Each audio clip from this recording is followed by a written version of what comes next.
Echoes Studio. Bon bah voilà, j'ai fait la boulette. Cet enregistrement, c'était le deuxième que je faisais en live avec du public. Alors j'étais probablement moins dans ma zone de confort et ça a pas loupé, j'ai oublié d'appuyer sur REC sur ma console. Bon alors, c'est pas tout perdu, j'ai eu un éclair de conscience au bout de 5-6 minutes et j'ai appuyé sans le dire à personne, en douce. Donc vous allez monter dans le train, mais en marche. J'ai hésité entre tout avouer et rassembler à la fin et refaire une intro live, ou alors faire une voix off. Bon, vous avez compris ce que j'ai choisi, ce que j'ai préféré. Je dois avouer que ça m'a pris une partie de mon esprit pendant l'enregistrement, mais bon, heureusement Pierre-Alix a été excellent. Des images claires, parlantes, transparentes, honnêtes, c'est exactement ce que je voulais pour cet épisode, et vous allez voir, vous allez adorer. Alors qu'est-ce que vous avez loupé ? L'intro où je présente le lieu, Aubin qui nous accueille encore pour cet événement dans le 17e arrondissement de Paris, cette ancienne forge dédiée maintenant à l'alimentation durable et aux thématiques sociales et écolo en général. Vous avez aussi loupé mon invitation à vous abonner au podcast et à laisser des notes qui nous aident à grandir sur votre appli, mais du coup celle-là je la refais. Et puis au début de l'épisode, j'ai posé quelques questions à l'Assemblée. Globalement, ce soir-là, en fait, la moitié avait déjà fait un bilan carbone, un quart avait pris des mesures concrètes pour limiter leur impact, et quasiment tous, même hors du bilan carbone, pensaient avoir une bonne idée de ce qui impactait le plus leur empreinte carbone globale. Intéressant parce que dans les feedbacks que j'ai reçus, la plupart du temps, il y a des gens qui sont très surpris après avoir fait leur bilan carbone de ce qui était le plus gros impact. Alors Pierre-Alix, l'invité du jour, c'est le cofondateur de 2 tonnes. Et son premier constat, c'est qu'il faut qu'on réduise notre empreinte carbone par 5 en 27 ans, donc 2050. Ça pose les bases. 2 tonnes, c'est une expérience collective qui se fait en 3 heures où on imagine des scénarios de transition pour atteindre cet objectif. On commence par calculer notre empreinte carbone de départ à chacun et ensuite on met en place des actions de 2023 à 2050 et on observe les résultats sur la baisse d'émissions. C'est hyper digital, techno et ça marche super bien, c'est très stylé. On le fait au niveau individuel, puis on le fait au niveau collectif en incarnant des décideurs politiques, économiques et c'est assez impressionnant. Ensuite, dans le début de l'épisode, j'ai demandé à Pierre-Alix ce qui l'a poussé à créer cet atelier, de me raconter son parcours. C'est à peu près là que vous reprenez le fil. Et en gros, ce qu'il me disait, c'est sa première expérience pro, c'était de proposer des défis sportifs pour mettre les entreprises en face des valeurs qu'elles affichent. Et c'est cette partie défi qui l'a mené à 2 tonnes, plus que la partie écologie, même si ça a été toujours un peu un fil rouge. Et je vous laisse avec l'épisode en live à Aubin. Bonne écoute. Donc c'est pas du tout centré sur l'écologie, même si ça m'a un peu forgé un goût parce que aventure, traverser l'Atlantique à la voile, aventure en montagne et tout ça. Mais quand j'ai commencé en 2017 à m'intéresser à la question écologique, je me suis dit, tiens, en fait, là aussi, il y a un beau petit défi. Là aussi, il y a une bonne montagne à gravir. Et j'ai l'impression que c'est un peu la même chose, en fait. Il faut faire des efforts, peut-être. Il faut bosser ensemble. Il faut faire preuve de beaucoup d'interdépendance. Et puis peut-être que si on fait ça, on peut y arriver.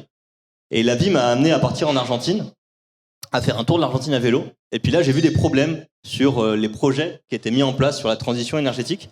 Et je me suis dit, ça m'agace. J'ai envie de trouver des solutions. Et donc avec 2 associés, on a créé une entreprise de conseil en transition énergétique qui s'est installée dans la région viticole en Argentine. Et puis on a commencé à bosser, à aider les bodegas, donc les fabricants de vin sur place, à réduire leur consommation d'énergie. Donc c'était trop cool, c'était vraiment une approche technique du sujet. Et on bossait pendant des mois pour essayer de leur trouver plein de solutions pour réduire leur empreinte énergétique. C'est trop cool, sauf que ça m'a généré une grosse frustration de ouf. C'est que les rapports que je faisais d'audit énergétique, ils étaient jamais lus. Et en gros, tu disais aux gens, vous savez quoi ? Vous avez juste à, des fois, pas laisser la clim, le chauffage et la fenêtre ouverte en même temps. Et déjà, vous allez faire des énormes économies. Et puis, ça se faisait pas, c'était pas appliqué. Donc, ça m'a grave frustré. Gros problème du conseil, en gros. Ouais, exact.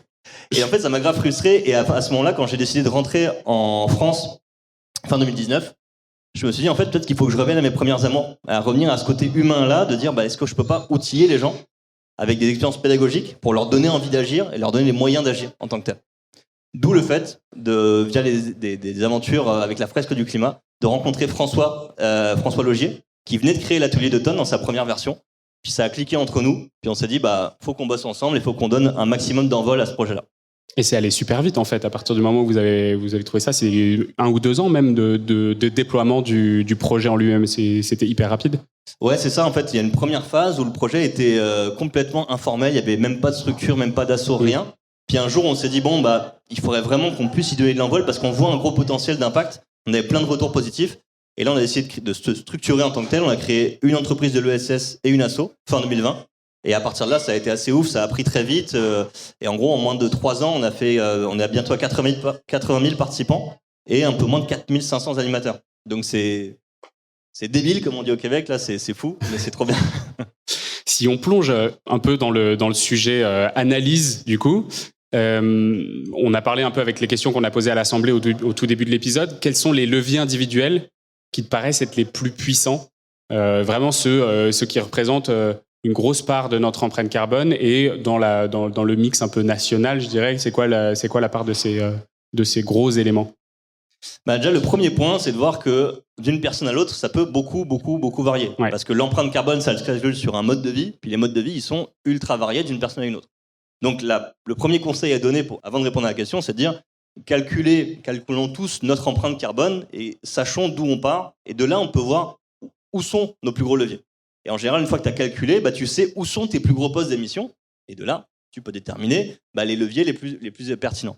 Ce qu'il faut voir déjà, c'est que sur les 9,5 tonnes en moyenne, si on prend la moyenne, ça vaut ce que ça vaut, mais ça donne des ordres de grandeur, et en fait, tu as en gros un peu plus de 2,5 tonnes sur les transports en général. Tu as 2,5 tonnes sur l'alimentation. Tu as 1,5 tonnes sur le logement, l'énergie dans les logements. Tu en as un petit peu aussi sur les biens de consommation générale. Et puis, tu as plus d'1,5 tonne sur tous les services publics qui sont appliqués ensuite à chaque personne. Et donc, quand tu pars de là, tu dis, OK, je sais en gros quels sont les plus gros leviers. Donc, sur les transports, il y a plein de leviers différents. Et sur les transports, c'est ultra variable d'une personne à une autre. Tu as les transports loisirs, tu as les transports travail, tu as en fonction de là où tu habites. Exactement. Et puis, par exemple, si tu regardes la moyenne française, c'est 0,6 tonnes par personne sur l'avion. Mais en fait, tu sais très bien que cette moyenne, elle ne veut pas dire grand-chose, parce qu'il y a des gens qui prennent beaucoup l'avion. J'ai vu des gens qui ont 50 tonnes par an sur l'avion uniquement, et puis des gens qui n'ont jamais pris l'avion de leur vie. Ce qui est sûr, c'est que si tu regardes les transports, les gros leviers, en fait, c'est de trouver des moyens de se déplacer qui utilisent beaucoup moins de pétrole, en général. Le pétrole, c'est une énergie très carbonée, c'est l'énergie par excellence des transports. Et donc pour ça, par exemple, si tu es capable de passer de l'avion ou de la voiture individuelle thermique au train, au vélo, à la marche, là, en fait, tu as des effets de levier énormissimes parce que c'est des dizaines de fois moins émetteurs que l'avion ou que la voiture. Donc ça, c'est des gros leviers que tu peux activer. Ça peut aussi passer par de la sobriété, de moins se déplacer, de faire des voyages plus proches. Donc là, tu as plein de choses à faire. Un autre levier qui parle à tout le monde, c'est au niveau de l'alimentation. L'alimentation, le gros levier que tu peux activer en général, c'est la consommation de viande. La consommation de viande, à quantité égale, c'est très émetteur par rapport à des produits végétaux en général. Et donc, si tu es capable de réduire la consommation de viande et de viande rouge en particulier, qui est encore plus émettrice que la viande blanche, là, tu as un gros effet de levier.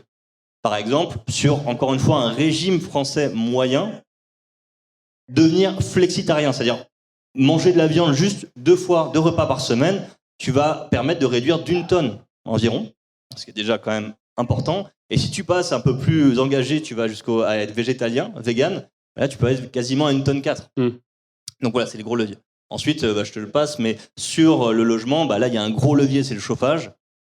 Avoir moins de chauffage, baisser la température, notamment en hiver d'1 ou 2 degrés sur le thermostat, rénover son logement pour avoir besoin de moins d'énergie, pour avoir la même température à l'intérieur. Et puis éventuellement, si tu as un chauffage au fioul ou au gaz, de passer peut-être à un chauffage électrique. Là, il y a des leviers à activer. Est-ce qu'il y en a qui sont des éléments qui sont un peu négligés, mais où on se rend pas compte? Tu as le genre de petit Eureka, la petite l'ampoule électrique qui s'allume au-dessus, où tu te dis ça, j'aurais jamais imaginé que c'était aussi élevé que ça. Parce que ça, je sais pas, j'ai l'impression qu'aujourd'hui la partie transport, la partie alimentation, c'est des choses qui sont assez presque de notoriété publique maintenant, moins d'avions, moins de viande rouge. Est-ce qu'il y en a d'autres où on se dit j'aurais pas imaginé, mais c'est énorme? Je vais tricher. Mais le retour qu'on a le plus souvent en atelier, c'est que durant l'atelier d'automne, on traite à la fois l'individuel et le collectif. Et c'est quoi le lien entre les deux? C'est l'influence entre les personnes, l'influence entre les organisations. Et ça, c'est un truc qu'on intègre dans l'atelier, qu'on modélise en tant que tel. Et en fait, souvent, c'est le truc qui marque le plus les gens. C'est qu'ils disent, moi, j'étais en train un peu focus sur mon empreinte à moi, comment je peux réduire un peu plus, un peu moins. Puis là, je suis à 6 tonnes, puis je me baisser un peu plus, etc. Et souvent, ils disent, mais en fait, ce que j'avais pas réalisé, c'est que je peux avoir un immense impact si je fais preuve d'un pouvoir d'influence que je peux avoir de plein de façons sur sensibiliser mon entourage, les réseaux sociaux, au travail, au niveau politique, par le vote, par plein d'autres choses. Là-dessus, je me rends compte qu'en fait, j'ai un pouvoir d'action qui est absolument colossal et qui est quasiment infini en fait. Parce que là, tu peux pas forcément le quantifier. Tu vas pas dire, en parlant à mes collègues du fait que c'est cool de manger végétarien à la cantine, j'ai baissé de X tonnes. Tu peux pas le savoir. Par contre, tu peux juste l'imaginer et tu peux te dire qu'à ce moment-là, ce que tu as lancé comme petite graine en ayant ce travail d'influence, peut-être qu'il a germé et qu'il a généré beaucoup, beaucoup d'impact. Oui, il y a un gros principe de Pareto où tu te dis j'aide 80% des gens à faire, ou 20% des gens à faire 80% du plus gros et qui est le plus évident. Et après, une fois que moi j'ai fait le travail sur moi, c'est tellement plus facile d'aller faire ce travail des 80% chez les autres que faire les 20% restants chez moi. Ouais, carrément. Et puis c'est ça, ça te donne ce pouvoir d'action en plus, parce qu'il y a des gens aussi, des fois, qui disent j'ai déjà beaucoup baissé et je me sens démuni parce que je fais comment pour aller plus loin. Il faut vraiment faire des changements ultra radicaux, c'est compliqué, il y a un mode de vie, un contexte familial et tout. Mais puis des fois, tu dis bah écoute, effectivement, si tu dois un peu proportionner tes efforts, engage-toi à fond sur des démarches d'influence pour générer une dynamique sociale à la façon qui te plaît. Il y a tellement de façons de faire. Et là, peut-être que tu vas pouvoir augmenter ton pouvoir d'impact sans forcément y perdre en qualité de vie. Est-ce que, avec quoi repart quelqu'un qui est venu faire un atelier de tonnes, une fois qu'il a eu tous ces éléments sur son empreinte carbone, avec quoi il repart derrière? Est-ce qu'il se retrouve dans la rue et se dit attends, maintenant je sais, mais qu'est-ce que je dois faire? Ou est-ce que vous lui donnez un peu des éléments d'action? Il repart avec deux choses. En fait, chez Doton, on est un peu des maboules de la pédagogie. On est un peu chelou avec ça, je pense. Mais l'atelier, c'est un atelier qui est assez dense, assez riche, parce que il y a un logiciel pour calculer les trucs, il y a des slides, il y a des cartes. Donc c'est un atelier qui a été beaucoup, beaucoup pensé. Et c'est pour ça que ça a mis du temps aussi à se créer, parce que c'était assez lourd, parce qu'on était assez exigeant sur l'approche pédagogique. Et donc, en interne, par exemple, on a une psychologue à temps plein dans l'équipe qui bosse que sur ça, sur comment les gens ils changent, comment ils passent à l'action concrètement, puis comment ça s'applique dans l'atelier. Donc les deux trucs avec lesquels les gens ils repartent de l'atelier, en tout cas c'est l'objectif. Le premier, c'est des gens qui sont capables de prendre des décisions éclairées sur l'enjeu climatique et écologique en général. Pour ça, ils ont 3 outils. Déjà, ils savent analyser une empreinte carbone. La leur, celle d'une entreprise et tout, ils ont des bases et ils comprennent ce que c'est. Ensuite, ils sont capables de prendre de la hauteur autour de ça. C'est-à-dire qu'ils disent, OK, là, il y a un enjeu qui est climat, on a un indicateur quantifié pour ça, donc vraiment, ça me donne des outils, ça me donne des ordres de grandeur très précis, mais je comprends qu'en fait, la problématique écologique, c'est pas que le climat. Il y a d'autres enjeux, la biodiversité, les ressources, et je fais le lien. Et donc, j'applique la méthode carbone à d'autres problématiques. Et troisièmement, je deviens capable de l'appliquer à mon niveau. Qu'est-ce que ça veut dire pour moi? Et donc là, qu'est-ce que ça veut dire pour moi? Si tu es un citoyen, tu vas imaginer les éco-gestes. Si tu le fais dans un contexte professionnel, tu vas dire qu'est-ce que je peux faire dans ma boîte, et ainsi de suite. Donc là, c'est vraiment la capacité à prendre des décisions. Et la deuxième chose, c'est de générer une intention d'action. Que les gens aient envie d'agir à leur façon. Et pour ça, pour nous, ça passe par la création peut-être d'un rapport, d'une posture par rapport à la transition, par rapport au changement, par rapport à l'engagement sur le sujet. On caractérise par 4 trucs. On appelle ça le NPPS. NPPS, c'est quoi? Premier truc, c'est le N, c'est nécessaire. C'est-à-dire être conscient que son action, que le changement en général, il est nécessaire. Que sinon, on va avoir des gros problèmes et que c'est pas vraiment cool. La deuxième chose, c'est profond. C'est réaliser qu'en fait, les changements, c'est pas juste des petits machins à la marge. C'est des changements profonds à tous les niveaux, ce qui donne aussi son caractère urgent à l'action. Faut pas que je procrastine. Faut que je me mette maintenant parce que c'est des gros trucs à mettre en place à tous les niveaux de la société. Troisième point, c'est le deuxième P pour nous, c'est que c'est possible. C'est-à-dire que les gens, ils en sortent avec une perspective de succès. Tu te dis, OK, mon action à moi, elle sert à quelque chose. C'est pas déjà trop tard, je suis pas une goutte d'eau dans l'océan, ou alors cette goutte d'eau, elle pèse quand même quelque chose, et donc mon action est utile, mon action est efficace. Donc ça vaut le coup que je le fasse.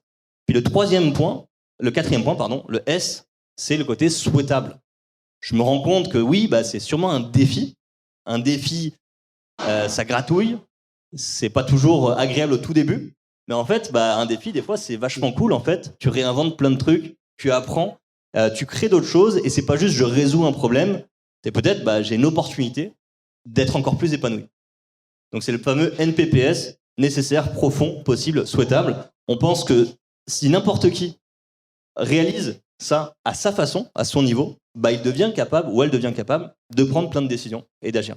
Parmi les personnes, du coup, qui auraient réalisé ça, est-ce que vous avez des exemples chez Doton, des gens qui seraient revenus vous voir, qui ont considérablement réduit leur empreinte carbone et comment est-ce qu'ils ont changé leur mode de vie? Est-ce que ça a transformé radicalement la façon dont ils travaillent, dont ils se déplacent, où ils habitent? Est-ce que c'est des personnes qui ont énormément changé, ou est-ce qu'on peut être à 2 tonnes et vivre dans le même monde en fait?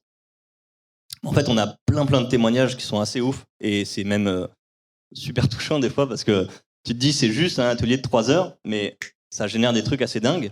Des fois, c'est un peu une épiphanie, genre une révélation, mais des fois, c'est les gens après coup qui, pareil, se disent en fait, moi, ça a été un moment fort dans mon parcours. Mais pour donner un exemple concret, moi, il y a un truc, il y a quelques jours, quelqu'un que j'adore, que je connais très peu, mais que j'adore et que je suis assez admiratif, qui s'appelle Olivier Renaud.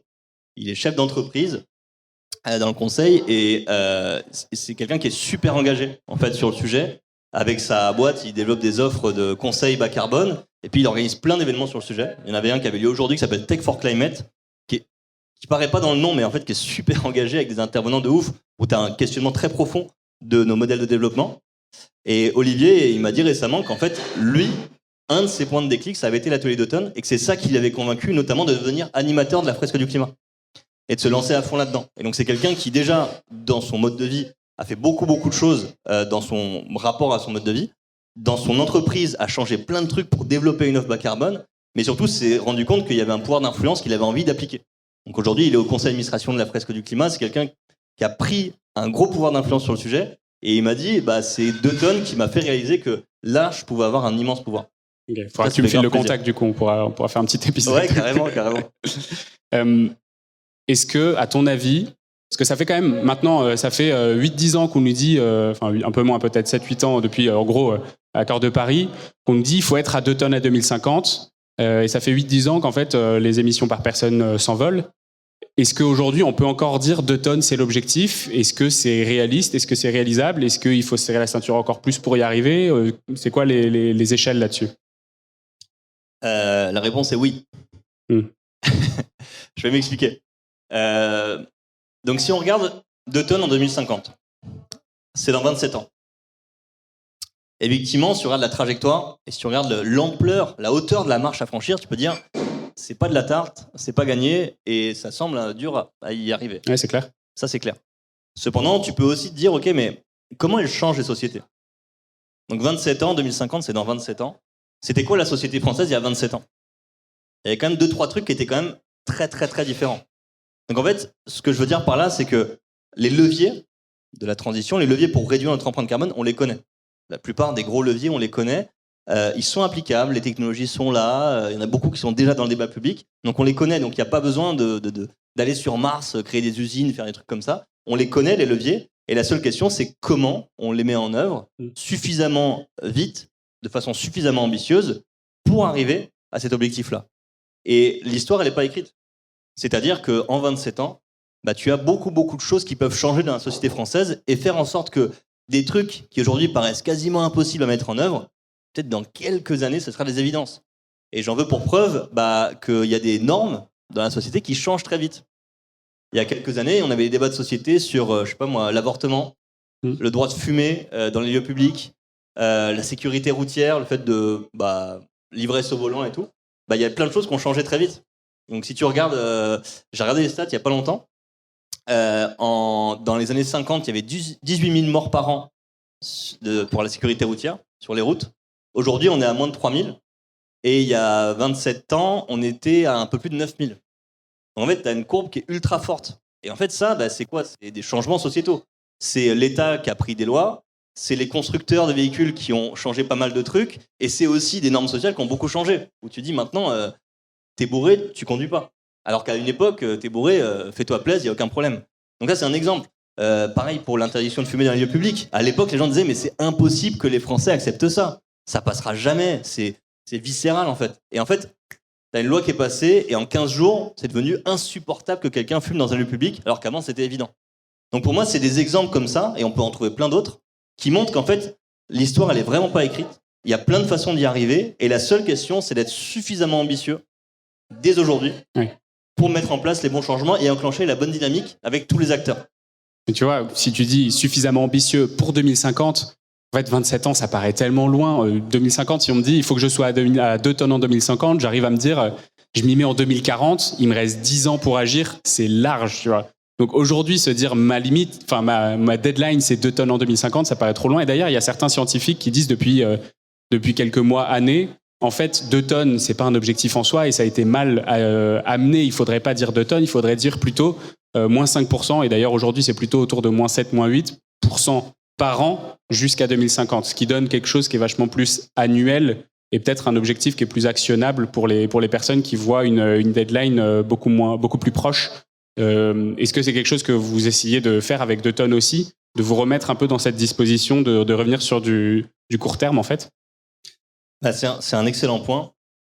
Et je vais essayer de trouver une métaphore. En gros, effectivement, l'échéance que tu te fixes va avoir un impact très fort sur le type de mesure que tu mets en place. Si je te dis, bon Xavier, il faut que tu perdes 3 kilos dans 3 jours. Tu vas t'astreindre à un certain régime pendant 3 jours. Si je te dis, bon Xavier, il faut que tu perdes 30 kilos dans 2 ans, tu vas pas suivre du tout le même régime. Tu vois. Sauf que dans un cas, peut-être que tu vas dire, ok, là, il faut bombarder, bourriner, je mange plus rien, je bois plus d'eau pendant 3 jours. Est-ce que tu vas pour autant remettre en question ta façon de t'alimenter, ton rapport à tout ça? Pas forcément certain. Par contre, si je te dis, non, mais là, c'est dans 2 ans, tu peux pas la faire sur un one-shot. Tu dois te dire, ok, qu'est-ce que je dois changer en profondeur pour être capable de tenir ça dans le temps et que ma trajectoire, elle soit viable, en fait. Tu viens de l'inventer, la métaphore, t'es sûr? Figure-toi que c'est vrai. Là, en l'occurrence, celle-là, c'est vrai. Bon, la perte de poids, pour certaines raisons, ça me parle. Voilà. Mais figure-toi que c'est vrai. Mais ce que je veux dire, en fait, c'est que, comme je t'ai dit, nous, on a ce côté NPPS, donc il y a le côté profond. Et en gros, le choix de prendre les 2 tonnes en 2050, qui peut être challengé, pour nous, c'est qu'on veut que les gens, ils prennent de la hauteur. On veut que les gens, ils pensent en question, ils remettent en question, profondément plein de trucs et qu'ils se projettent sur une société différente. Et qu'ils se donnent un large champ des possibles. Et qu'ils imaginent des actions, non pas pour mettre des rustines à court terme, mais pour avoir une trajectoire ultra ambitieuse qui va jusqu'au bout de la démarche. Et donc nous, c'est le choix qu'on fait. Mais ça ne veut pas dire qu'on dit aux gens, tranquillou bilou, on attend 2049 pour tout faire. C'est l'inverse. À la fin, souvent, les gens se rendent compte que les changements sont tellement profonds qu'il faut justement les mettre en place dès maintenant et que c'est ça qui rend le côté urgent. Et donc, il ne faut pas se tromper. Et c'est pour ça aussi que j'aime pas le côté baisser de X% par an. Il faut mettre en place une baisse très très rapide pour qu'on limite sur les 27 ans la quantité totale d'émissions de gaz à effet de serre qu'on envoie dans l'atmosphère. Donc il faut baisser drastiquement aujourd'hui et ensuite peut-être pouvoir un peu plus lisser la courbe en termes de réduction. Mais c'est cette trajectoire-là que chacun peut déterminer. Ok. On a parlé pas mal d'individualité. Là, tu me disais, dans l'atelier 2 tonnes, il y a aussi toute la partie collective, décideur. Dans les 2 tonnes, là, tu me disais qu'il y a une partie publique, donc l'administration qui est pris en compte, les fameuses 1,5 tonnes. Est-ce que les émissions des entreprises sont comptées dedans? Donc ça, c'est un peu cette partie sur l'empreinte carbone générale, je dirais. Est-ce que ces 2 tonnes impliquent aussi... est-ce qu'en gros, un consommateur, on lui donne... donc dans ses achats réguliers, l'empreinte carbone de ses produits, mais du coup, est-ce que ça fait partie des empreintes des entreprises aussi? Et sinon, comment est-ce qu'on les considère dans cet atelier? En gros, quand tu calcules une empreinte carbone individuelle, tu as une approche mode de vie. Ouais. Et les économistes diraient que tu as une approche consommateur final. Et donc, tu vas intégrer dans ton empreinte carbone à toi l'ensemble du cycle de vie de tout ce qui compose ton mode de vie. Donc, si j'achète un téléphone, c'est moi qui l'utilise, on va intégrer dans mon empreinte à moi tout ce qui s'est passé dans le cycle de vie de ce téléphone. Depuis le début, l'extraction des matériaux, jusqu'à sa fabrication, le transport sur place et le traitement en tant que déchet. Donc il y a vraiment tout. Et donc en fait, il ne faut pas se tromper. Le fait d'avoir une empreinte carbone individuelle, ça intègre en fait les émissions de l'État, les émissions des entreprises. Et donc c'est pour ça que nous, on a choisi de traiter autant l'échelle individuelle et collective, parce qu'on veut montrer aux gens qu'ils ne sont pas seuls dans l'action. Qu'en fait, les changements, encore une fois, sont profonds, ils viennent de plusieurs acteurs et que chacun doit jouer son rôle là-dedans. Donc si moi, je veux décarboner mon mode de vie, peut-être que les entreprises peuvent m'y aider en me proposant des produits qui sont beaucoup moins carbonés, qui sont compétitifs, qui sont cool, et peut-être que l'État peut m'aider en me fournissant des modes de transport, un écosystème général dans lequel je peux m'épanouir sans pour autant émettre beaucoup. Et donc, c'est pour ça qu'il y a une grande complémentarité à jongler entre l'échelle individuelle et collective, et que quand tu joues sur un échelon collectif et que tu prends une mesure en tant que gouvernement, dans l'atelier, tu vois l'impact sur tes émissions à toi. Et tu dis, bah tiens, c'est bizarre, j'ai pas changé de truc dans ma vie et mes émissions ont baissé. Bah ouais, parce que le gouvernement ou les entreprises t'ont permis de les baisser naturellement sans que tu fasses le moindre effort. Et donc pour nous, on a vraiment envie d'insister là-dessus. Des fois, on parle de triangle de l'inaction, c'est-à-dire que chaque type d'acteur rejette un peu la faute sur l'autre et dit, les entreprises disent, c'est aux citoyens de commencer. Les citoyens disent, non, c'est à l'État. Puis l'État, il dit, oui, mais moi, je peux pas, les entreprises me bloquent. Et ben en fait, tu dis, si tout le monde joue son rôle, c'est pas un triangle de l'inaction, c'est un cercle vertueux de l'action. Et pour nous, c'est un peu un des enseignements qu'on tire de l'atelier. Donc là, on parle du collectif. Concrètement, comment ça s'articule ? C'est quoi ? C'est dans l'atelier, on se met autour de la table et on joue au maître du monde à dire je passe cette loi, je passe ce décret, comment ça marche ? Pas exactement au maître du monde, mais effectivement, il y a un côté jeu de rôle. Donc en fait, en alternance, tu fais des rôles, des tours individuels, tu changes des trucs dans ton mode de vie, tu vois les émissions qui baissent, et après on dit ok, on arrive en 2025, on est le gouvernement français et on doit prendre des mesures sur le monde agricole. On a un budget donné en milliards d'euros, de façon indicative, et on doit trancher, faire des arbitrages entre plusieurs mesures qui nous sont données sous la forme de cartes. Et elles n'ont pas toutes le même coût en termes de budget, elles n'ont pas toutes le même impact, mais on ne sait pas à l'avance exactement l'impact que ça a. Et puis on se questionne aussi sur les conséquences sociales, économiques que ça a. Et donc on va trancher ensemble. Et donc on a un jeu de rôle où le mode de gouvernance varie. Des fois on est le gouvernement, des fois on est les entreprises, les grandes entreprises. Des fois on va être des experts avec des décideurs, des investisseurs aussi. Donc en fait tu as plein de modes de gouvernance. Et pour nous ça permet à la fois de montrer aux gens le rôle des différents acteurs et de leur permettre de se mettre à leur place. De dire ah ouais ok tu vois si j'étais au MEDEF peut-être j'aurais tel discours, je serais un peu influencé par ça, mais en même temps peut-être je pourrais avoir envie de faire ça. Et ça permet aussi de montrer aux gens que il y a une question aussi qui est une question de l'organisation de la société, y compris dans comment on prend les décisions. Donc nous il y a un peu ce côté méta aussi. On joue beaucoup sur l'intelligence collective et pour nous c'est essentiel, c'est de montrer aux gens que parfois en fait le gros questionnement c'est pas juste quel choix technique je fais, mais c'est comment je prends la décision. Est-ce qu'on arrive à tous se mettre d'accord? Et là, en fait, des fois, c'est ce qui fait le sel en fait, de l'atelier, c'est les débats qu'on a derrière. On valorise pas tous les mêmes choses. Et en fait, il y en a qui disent « Ah, cette action-là, sûrement qu'elle a un méga impact carbone, mais moi, c'est pas du tout la société que je veux construire. » Qu'est-ce qu'on fait avec ça? Comment on est capable de trouver des consensus dans ce type de solution-là? Ça, c'est assez stylé. Et même parmi les gens qui participent à l'atelier d'automne, vous arrivez à avoir des avis qui sont très, très divergents sur les modus operandi? Ah oui, carrément. Il y a énormément d'avis ultra différents. Déjà, il y a une grande variété de personnes parce que, tu vois, nous, on est un peu comme la fresque du climat. On a un atelier unique, mais il s'adresse à des publics ultra variés. Donc, il y a le grand public, bien sûr, l'enseignement supérieur, les collectivités, les pouvoirs publics, et puis les entreprises. Et donc, forcément, déjà, tu as un profil ultra varié. Et puis là-dedans, tu vois, en entreprise, tu vas avoir les gens qui ont un poste plus opérationnel, puis tu vas avoir des fois des comex, des trucs comme ça. Donc chacun donne un sens très très différent à l'atelier. Et les débats, ils vont être des fois bien maîtrisés par l'animateur, mais ultra engagés. Et en fait, très vite, c'est plus des choix. Tu parles plus de carbone, tu parles purement de choix de société. Qu'est-ce qu'on veut? Qu'est-ce qu'on privilégie? Qu'est-ce qu'on valorise? Et pour moi, c'est là où ça devient le plus intéressant, tu vois. Et cette partie collective, vous avez réussi à la mettre entre des mains de décideurs politiques, justement, en leur disant voilà l'impact que pourrait avoir cette politique que eux soutiennent réellement à des vraies échelles politiques publiques. Ouais, c'est ça. Alors, l'atelier, tu vois, il a l'ambition de montrer aux participants le panorama un peu des leviers de la transition qui existent. Donc, notre but à nous, c'est pas de dire voilà ce que tu dois faire, voilà ce que tu dois privilégier, c'est de montrer voilà, il y a tout plein de leviers qui existent à tout plein de niveaux. Qu'est-ce que vous en pensez? Sachez que ces leviers-là, ils ont un impact qui est différent. Et puis, ils ont peut-être des conséquences qui sont aussi différentes. Et donc, de là, vous pouvez ensuite faire le choix de quel levier vous voulez prioriser et comment vous voulez les mettre en place. Quelle modalité? Parce qu'un même levier, il peut être activé par plein de gens. Et donc, en fait, quand tu le fais avec, par exemple, des décideurs politiques, des élus, des parlementaires ou autres, forcément, ils vont garder une prise de hauteur. Parce que l'atelier, c'est pas un atelier... tu vois, on va pas dans le détail de chaque action. Au contraire, on veut garder de la hauteur. Mais forcément, ça donne beaucoup d'idées et ça te permet de penser le changement de la société de façon vraiment sur un temps long. Et ça, pour moi, c'est le plus important parce que ça te crée la bonne posture. Et après, tu deviens beaucoup plus capable d'aller creuser des options techniques différentes, d'aller envisager des textes de loi peut-être, une fois que tu as cette prise de hauteur-là. Et comment vous êtes en mesure, du coup, de faire des comparaisons entre des politiques qui sont a priori pas comparables, c'est-à-dire, par exemple, mesurer l'impact de faciliter l'accès à des voitures électriques pour tous versus avoir une alimentation durable, bio et locale pour tous. A priori, c'est pas comparable. Est-ce que c'est possible de le comparer du coup dans le jeu ? Excellente question. Alors, deux éléments de réponse. Le premier, c'est qu'on fait le choix de suivre de façon très quantifiée avec des courbes qui évoluent en temps réel. Donc, tu as vraiment le calculateur, c'est une simulation, quoi. Un seul indicateur, c'est l'empreinte carbone. Donc, tu suis ça et tu vois les courbes qui baissent. Et ça te permet d'avoir cette vraie approche quantifiée. Tu peux dire, j'ai fait moins X, moins Y avec telle action et telle mesure.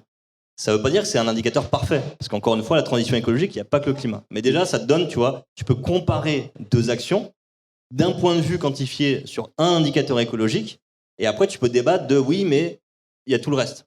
Ça, c'est un premier élément. Le deuxième élément, c'est que nous, on tient à ce qu'il y ait une grande rigueur méthodologique durant l'atelier, notamment que ce soit apartisan, que c'est ce panorama large. Et pour ça, on a fait le choix de se baser non seulement sur une base de données carbone ultra fiable de référence, base carbone de l'ADEME, Agribalise, etc., mais aussi sur des scénarios de transition déjà existants, avec des experts, des spécialistes qui ont calculé des leviers possibles, réalistes, qui pourraient être mis en place. Et donc c'est avec ça qu'on va quantifier les actions.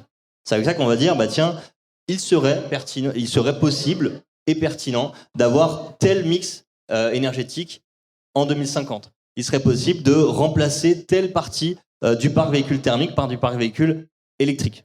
Et donc ça permet aux gens de se faire une idée sur des leviers possibles.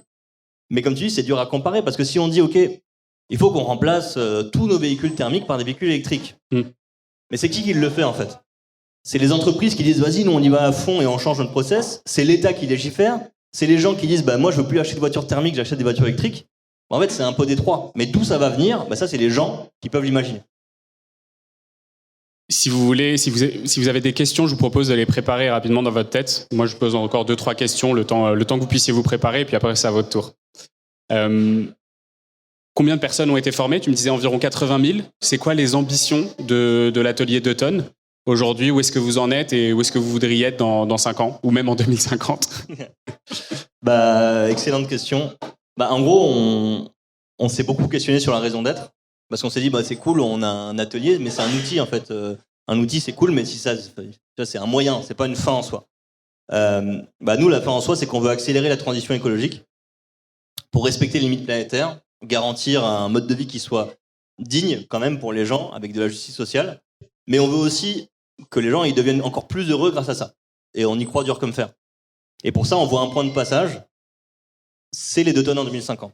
C'est pas la fin de l'aventure, c'est pas parfait, c'est un point de passage qui non seulement permet de rendre possible ce que j'ai dit, cette transition-là, en évitant les conséquences les plus graves du changement climatique, mais qui aussi permet de fédérer tout le monde autour d'un objectif commun. Et après, de là, tu peux capitaliser pour changer encore plein d'autres trucs dans la société. Et nous, en fait, notre raison d'être, c'est de pas s'arrêter tant qu'on n'a pas arrivé à cet objectif-là. Et donc, forcément, ça suppose d'avoir une approche qui n'est pas juste une approche en France, mais aussi dans le monde entier. Parce que les 2 tonnes, c'est international, on s'en fiche de savoir d'où sont émises les émissions. Et donc nous, l'ambition, elle est grande. Et en fait, quand on a pensé aux valeurs du projet, on a dit, en fait, l'ambition, ça doit être une des valeurs du projet. Parce que l'urgence écologique, elle est trop importante pour qu'on ne soit pas ambitieux. Et si on pense qu'on peut avoir de l'impact, on doit se sentir responsable d'avoir cet impact-là et de tout faire pour qu'on puisse passer à l'échelle, toucher un maximum de monde et avoir un maximum d'impact là où il y a besoin. Et donc aujourd'hui, on pense qu'en France, il y a une immense pertinence à faire bouger les choses, à toucher plein de gens, parce qu'on voit qu'il y a une grosse dynamique déjà, et en plus parce que la France, c'est pas n'importe quoi dans le monde quand même. La France, ça fait partie de l'Union européenne, il y a un immense pouvoir économique, il y a un immense pouvoir politique, il y a un immense pouvoir d'influence, et on pense que si la France bouge suffisamment vite, elle peut être un peu un pays pionnier qui montre un exemple à succès qui peut inspirer le reste du monde. On veut pas se limiter à ça, on veut pas mettre tous nos œufs dans le même panier. Donc il y a aussi l'international. Et il y a des gros pays sur lesquels il va sûrement falloir accélérer leur transition. Les États-Unis, par exemple. Là, ça va être les pays où les émissions par tête sont les plus élevées, les principaux. Exactement. Et puis, tu as aussi les États-Unis, c'est pareil, on parle d'influence. L'influence, c'est à tous les niveaux. Les imaginaires, la culture, c'est beaucoup influencé par les États-Unis. Si les États-Unis sont capables de transmettre des imaginaires beaucoup plus compatibles avec les 2 tonnes, ça va changer le monde. Puis il y a la Chine, il y a l'Inde, qui sont des gros postes d'émissions actuels, mais encore plus futurs. Donc là aussi, on n'a pas encore déterminé la stratégie, mais on va vouloir un jour avoir de l'impact sur place. Est-ce qu'il y a des questions ? Toi, t'as pu le voir? On a une question à Babor. Merci beaucoup, Pierre-Alix. J'avais une question. Donc, on a vu les 5 principaux postes: alimentation, transport, logement, biens de consommation et services publics. Où est-ce qu'on comptabilise, et est-ce qu'on comptabilise l'empreinte carbone, par exemple, de notre épargne? Excellente question. Bien tricky. En gros, de façon générale, l'épargne, tu vas l'intégrer dans tout ça. Nous, on a fait le choix de pas la mettre à part, de pas mettre un poste à part épargne, pour plusieurs raisons. Une des raisons, c'est que déjà, il y a un enjeu de calcul, de méthode de calcul, parce que souvent, c'est décalé dans le temps, puisque ton épargne, elle finance des projets qui vont avoir lieu demain, donc tu as un enjeu là-dessus. Mais ça, c'est un point méthodologique. L'autre raison, c'est aussi que c'est dur de demander aux gens au début d'un atelier, t'as combien sur ton compte en banque et sur quelle banque et tout. Tu vois, c'est un peu chelou, et en fait, on n'a pas envie d'aller là. Donc nous, on préfère le voir ça sous un enjeu d'influence. Quand tu changes ton épargne, tu vas changer le fléchage de certains éléments économiques, tu vas aller plus loin. Donc de façon générale, dans ton empreinte, c'est diffus, mais c'est un peu partout, ton épargne en général, parce que elle va être investie sur plein de projets très différents. Mais de façon appliquée dans l'atelier, on va vraiment montrer aux gens que l'épargne et le levier financier au niveau individuel et au niveau collectif, c'est un levier gigantesque de transformation de la société. C'est pour ça que tu as des leviers aussi, même internationaux. On te dit, si tu veux, tu peux non pas investir en tant que gouvernement en France, mais dans d'autres pays dans lesquels on importe des produits.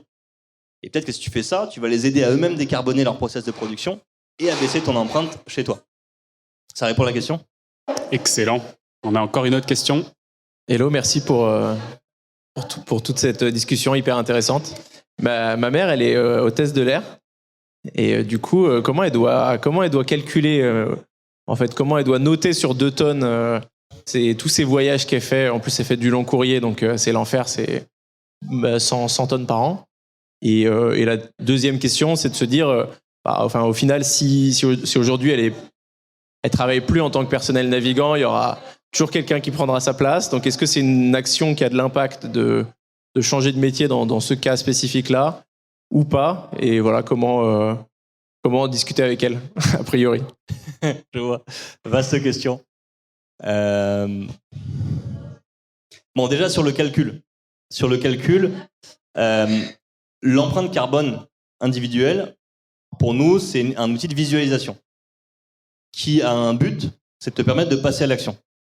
C'est pas un but pour nous qui a un but de culpabiliser ou de dire tu es coupable de ci ou de ça. Et donc, on choisit d'intégrer les déplacements professionnels, mais on les sépare. Pour que les gens ils comprennent bien qu'il y a le pro, il y a le perso, et effectivement, elle, c'est pas partir en vacances à l'autre bout du monde, c'est son taf. Le fait de le voir, c'est que tu vois toutes les émissions qui sont liées à ton mode de vie, et tu dis, mais mon mode de vie, c'est aussi mon taf, et mon taf, il me génère directement sur mon mode de vie tant d'émissions. Ça ne veut pas forcément dire que tu as le même levier là-dessus que ce que tu as sur tes déplacements perso. Donc ça, c'est le premier point.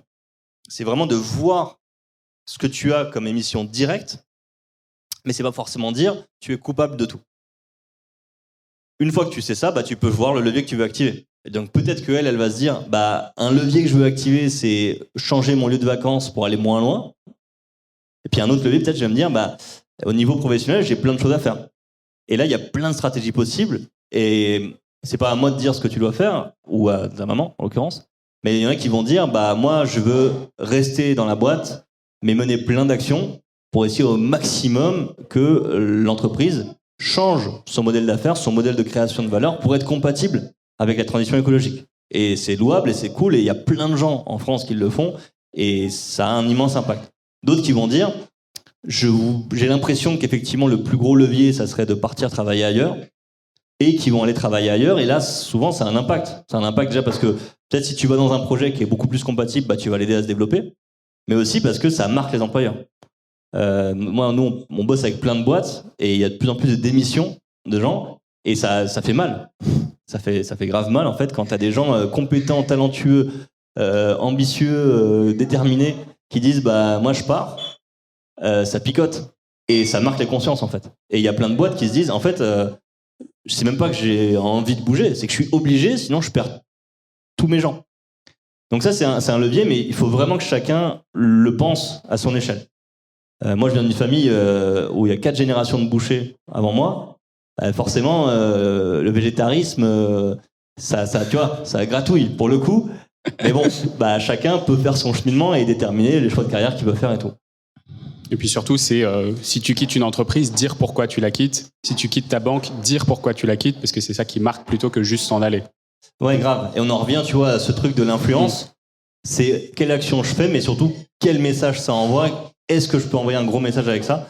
Et là aussi, c'est un peu le choix de la méthode qui est important. Merci beaucoup, Pierre-Alix. On arrive à la fin. Tu avais encore une question? Bon, on peut en avoir encore d'autres, il n'y a pas de souci. Allez, on continue. Bonsoir. J'avais une question, alors pour le coup, c'est encore une question sur l'aéronautique. Aujourd'hui, donc, tu parlais de vision sur 27 ans pour 2050, avec justement une courbe qui allait monter puis descendre, d'après ce que j'ai un peu compris, de par l'évolution de la société. Aujourd'hui, quand on regarde les compagnies aériennes, certes, ils commencent à sortir des avions qui sont de plus en plus éco-friendly, entre guillemets, mais quand on regarde les cahiers de commande de ces avions-là, on est sur des horizons 10, 15 ans, et c'est encore en train d'augmenter. Tu disais qu'en 27 ans, les choses allaient beaucoup changer. Finalement, quand on voit que les prochains avions seront livrés d'ici 15 ans, finalement, ça limite finalement ce temps de conversion, on va dire, pour que justement la pente descende. Comment tu peux, du coup, derrière, penser qu'il va vraiment y avoir une évolution de la société sur ces 27 ans, sachant que là, déjà, on peut dire que d'ici 15 ans, on aura une énorme flotte d'avions qui va arriver parce que c'est quantifiable et c'est du concret. Bonne question. Les entreprises, surtout les entreprises industrielles comme ça, il faut qu'elles planifient sur le long terme. Elles ont des carnets de commandes sur le très long terme. Est-ce pour autant que c'est inchangeable, que c'est gravé dans le marbre? Je suis pas sûr. Il y a plein de choses, encore une fois, qui peuvent changer dans la société, et ces choses-là, elles peuvent venir de plein d'endroits différents. C'est-à-dire que, je donne un exemple, s'il y a des gros changements et il y a plein de gens qui se mettent à prendre le train et qui n'ont plus besoin de l'avion, je suis pas sûr que les clients ils disent je vais quand même acheter des avions à Airbus ou à Boeing alors qu'ils vont voler à vide. Tu vois, ça c'est un exemple. Si la loi évolue, elle dit vous savez quoi, on peut plus se déplacer en avion, pareil, même chose. Et je pense que parfois il y a aussi besoin d'avoir cette prise de hauteur historique. L'histoire des fois c'est des changements qui sont pas toujours complètement continus. Il y a ce qu'on appelle des points de bascule. Des points de bascule qui peuvent arriver sous différentes formes. Point de bascule social, des fois c'est que tu as une petite minorité de gens impliqués sur un sujet, puis bam, ça passe un seuil critique, 3%, 5%, 10%, et à ce moment-là ça s'étend très très vite à toute la société. Ça peut aussi venir d'un changement de loi, ça peut venir d'une innovation technologique. Il y a plein de façons avec lesquelles ça peut changer, et je pense que bien malin celui qui pourrait dire que demain ça va ressembler à ça. Je prends un exemple tout bête, moi qui me parle pas mal. Je pense que, je sais pas, s'il y a même ne serait-ce que 15 ans, on nous avait dit, vous savez quoi, le cinéma, le lieu où vous allez socialiser à mort, le lieu où tu te donnes rendez-vous pour ton rendez-vous galant, où tu vas rencontrer peut-être ton futur conjoint ou conjointe, on n'ira plus. On préfère rester chez nous, à regarder des films sur un tout petit écran. Je pense que les gens auraient dit, non, c'est impossible. Le cinéma, c'est trop cool, on y va, ça fait partie de notre culture. Puis un jour, t'as Netflix, t'as YouTube qui arrive, et on dit, on veut plus aller au cinéma. Et donc en fait, tu vois, c'est des trucs comme ça où t'as des changements qui arrivent quelque part et qui changent très très vite la société. Et en fait, tu vois, c'est assez structurant. On peut dire la même chose avec Internet, on peut dire la même chose avec plein de trucs. Et donc moi, je pense que il y a des choses comme ça sur lesquelles on n'est pas du tout à l'abri de changements ultra rapides et qu'en fait, très vite, on dise, mais t'imagines qu'il y a encore 5 ans, on prenait l'avion tout le temps pour plein de trucs. Aujourd'hui, ça paraît complètement chelou. Moi, j'y crois assez dur comme fer. Ça veut pas dire pour autant que c'est facile, que c'est indolore. Je dis ça gratouille. Ça veut dire que s'il y a ces changements-là, le gros défi, ce sera d'accompagner tous les gens qui dépendent de ça. Moi, j'ai étudié à Toulouse. C'est sûr que si tu arrêtes de faire massivement des avions et que tu réduis beaucoup la production et le trafic aérien, ce qui semble, dans tous les scénarios de transition, la réduction du trafic aérien de façon assez grande et t'intégrer, à Toulouse, il va falloir quand même accompagner plein de monde pour leur permettre qu'ils ne soient pas juste laissés au bord du chemin. Et là, il y a un vrai gros défi qui est un défi de société. Mais je pense que ce défi-là, on a déjà relevé sur plein d'autres choses. Il y a des emplois qui se créent, des emplois qui meurent tout le temps. Il y a aussi d'autres façons de gagner sa vie que juste par un travail avec autant de temps. Et tout ça, on peut encore changer les choses. comment est-ce que tu gères la frustration que tu pourrais éventuellement rencontrer face à des gens pour qui la mise en place d'actions est bloquée par le système en place? J'entends, sur les services publics, c'est déjà 1,5 tonnes. Donc si tu te mets par rapport à 2 tonnes, tu as déjà 3/4 qui sont un peu bloqués et pas dans ton champ d'action. Ou tu as d'autres problématiques sur les transports. Nous, on est parisiens, donc on n'a pas ce sujet. Mais des personnes en province qui sont très dépendantes, ou en banlieue, très dépendantes de leur voiture et n'ont pas forcément de moyens de transport en commun alternatifs. Ou d'autres exemples, certains qui voudraient prendre le train, mais le prix du train est absolument prohibitif quand on le regarde par rapport au prix d'un billet d'avion, ou même si on voulait avoir recours à de la seconde main, il n'y a pas forcément partout des boutiques comme on a dans le 19e de seconde main. Donc comment tu réagis face à ça, à des personnes qui en fait se verraient bloquées? Donc j'ai fait l'exercice, j'ai envie d'y aller, mais je peux pas faire grand chose en fait. Alors avant de dire comment je réagis, je vais dire comment j'agis.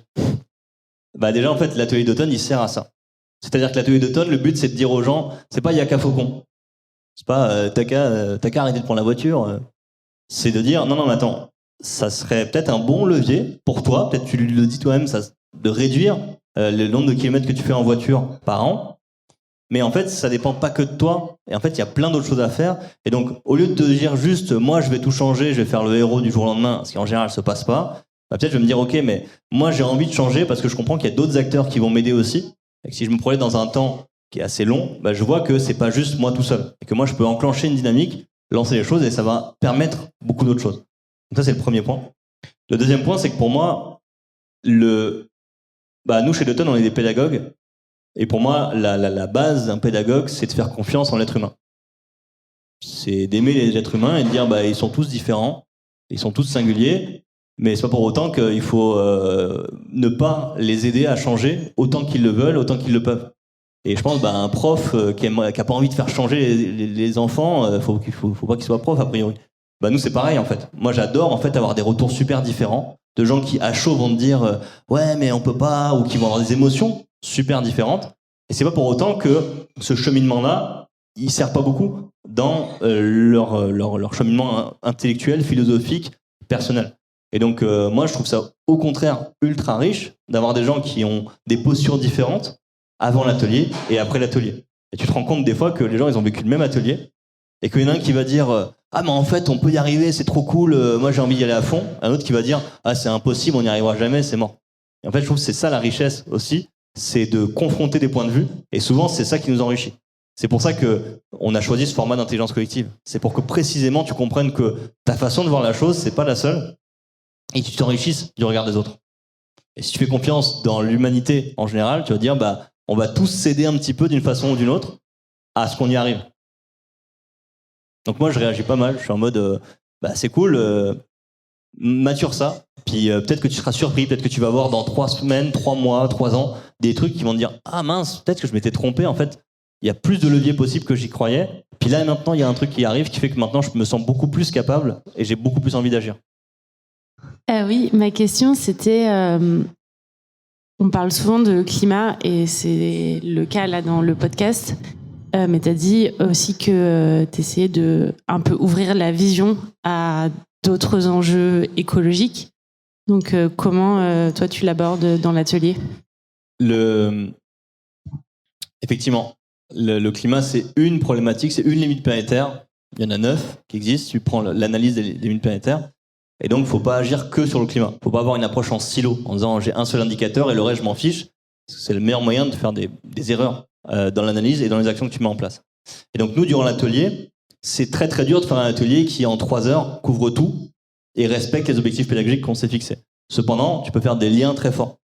Et si tu montres aux gens juste, tu sais quoi, quand tu prends des actions sur l'agriculture en général, pense au fait que ça a énormément d'impact positif ou négatif sur la biodiversité, sur les espaces naturels, et que tu leur montres un peu ça et que tu leur poses la question, déjà, en fait, tu ouvres énormément de portes dans leur esprit. Ils vont pas devenir des experts de la biodiversité, mais ils vont juste dire, ah ouais, il faut que j'intègre ça dans mon analyse. Et en fait, non seulement je vois qu'il faut que je l'intègre sur en mode, il faut que je fasse attention à, mais ils vont aussi le voir en mode, ah mais en fait, si je fais ça, je fais d'une pierre 2 coups, d'une pierre 3 coups, Et peut-être que c'est vrai pour d'autres problématiques écologiques, et peut-être que c'est vrai pour des enjeux sociaux. Peut-être tu vas te dire, mais en fait, cette action-là, je veux même pas la faire pour le climat, je veux la faire parce que c'est juste pertinent en tant que tel, en fait, tu vois, de changer les pratiques agricoles, utiliser moins d'intrants, par exemple. Il y a plein de trucs où tu peux dire, mais en fait, faisons-le, même juste parce que pour des raisons de santé, c'est vachement cool. Et donc, en fait, c'est aussi cette prise de hauteur-là que tu permets avec l'atelier, sans forcément que tu aies un cours magistral sur la biodive, l'utilisation des ressources, les métaux, etc. Merci à tous pour vos questions super intéressantes. Merci à toi, Pierre-Alix, pour ce témoignage. Ça a été excellent. Merci à vous. Moi, je me suis régalé, c'était trop cool. Merci pour les questions, c'était grave stylé. Et à très bientôt pour tous les auditeurs. C'est la fin de cet épisode de The Big Shift. J'espère qu'il vous a plu et que vous en avez retiré quelque chose pour votre vie quotidienne. C'est ça le plus important. C'est beaucoup plus simple de parler du sujet sensible de l'environnement quand ses amis ou sa famille sont vraiment informés. Alors partagez le plus possible The Big Shift, ça aidera tout le monde. Et si vous avez des questions, des sujets que vous souhaitez qu'on aborde, des invités que vous voulez entendre, ou tout simplement que vous voulez qu'on discute de cet épisode, envoyez-moi un message sur LinkedIn. The Big Shift est produit par Echoes Studio. Si vous avez un projet audio, contactez-nous sur www.echoes.studio. Merci d'avoir écouté jusqu'au bout. Je vous retrouve très bientôt pour un nouvel épisode.